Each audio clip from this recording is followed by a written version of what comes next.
Sebelum aku mati, dua hal yang kumohon pada Tuhan. Ia menjauhkan aku dari kecurangan dan kebohongan. Ia tidak memberiku kemiskinan atau kekayaan, supaya jika aku kenyang, aku tidak menyangkal Tuhan dan berkata, siapa Tuhan itu? Atau jika aku miskin, aku mencuri dan mencemarkan nama Tuhan. Biarkan aku menikmati hidup dan kehidupan yang telah menjadi bagianku. Kebahan Amsal 30 ayat 7-9.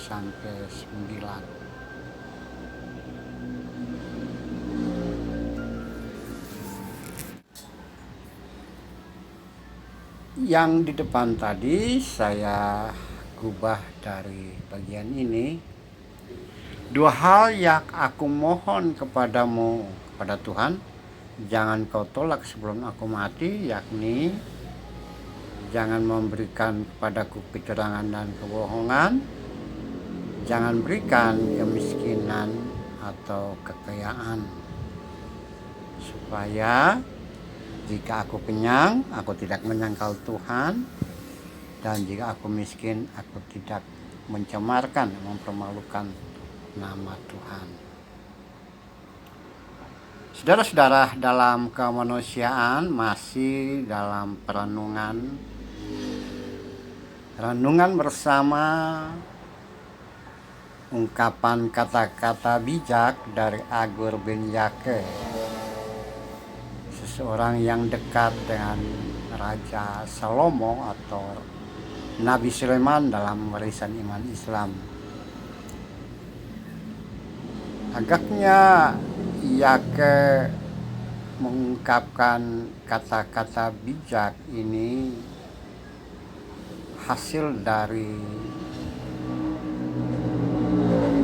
apa-apa yang ia dapatkan, orasi dan narasi yang ia terima, ia dengar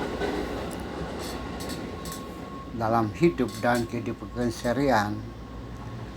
Ia terima, ia dengar, ia ingat ungkapan-ungkapan dari orang-orang yang ada di sekitarnya,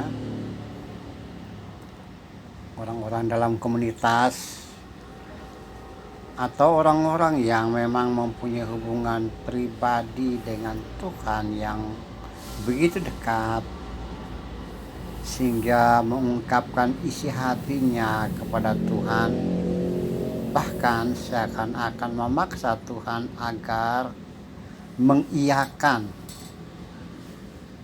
tidak menolak permintaan mereka. Permohonannya adalah menjauhkan dari kecurangan dan kebohongan, serta tidak memberikan kemiskinan ataupun kekayaan, melainkan membiarkan menikmati kehidupan apa adanya.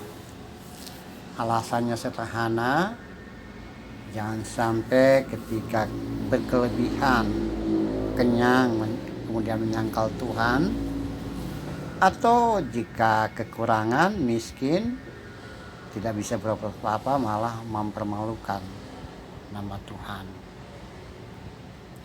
Dan ini akan menjadi suatu model hidup dan kehidupan pada masa Agur, pada masa itu.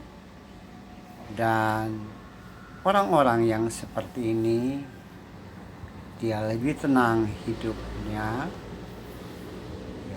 dia bisa menikmati hidup dan kehidupan sesuai dengan apa yang Tuhan berikan pada mereka. Nah, saudara-saudara, dalam kemanusiaan, jika kita hantar dalam konteks kekinian kita, maka bisa saja kita meminta seperti apa yang kita baca tadi, kita dengar tadi. Oke, kita minta pada Tuhan agar kita dijauhkan dari hal-hal yang bersifat kecurangan dan kebohongan. Kita bisa menahan diri kita dari hal-hal itu. Kita mampu berkata jujur setiap saat dan mampu menjauhkan diri dari kecurangan dan kebohongan.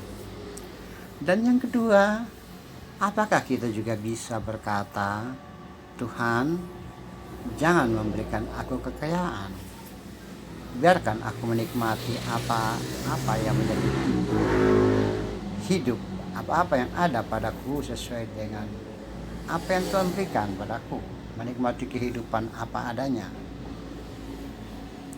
Bisa jika kita mempunyai hubungan yang indah dengan Tuhan, dalam doa, penyembahan, di dalam komunikasi spiritual dengan Tuhan, hidup yang berkenan pada Tuhan. Bisa saja terjadi kita berungkapan seperti ini, Tuhan, aku tidak butuh yang lain, yang penting aku menikmati apa yang ada menjadi bagianku. Atau jika berkelebihan aku bisa menyangkal Tuhan, jika kekurangan aku bisa mempermalukan Tuhan. Jadi dalam hidupku, dari hidup kita menikmati apa adanya, menikmati hidup dan kehidupan sesuai dengan bagian kita. Bukan berarti tidak boleh kaya, tapi juga tidak boleh miskin.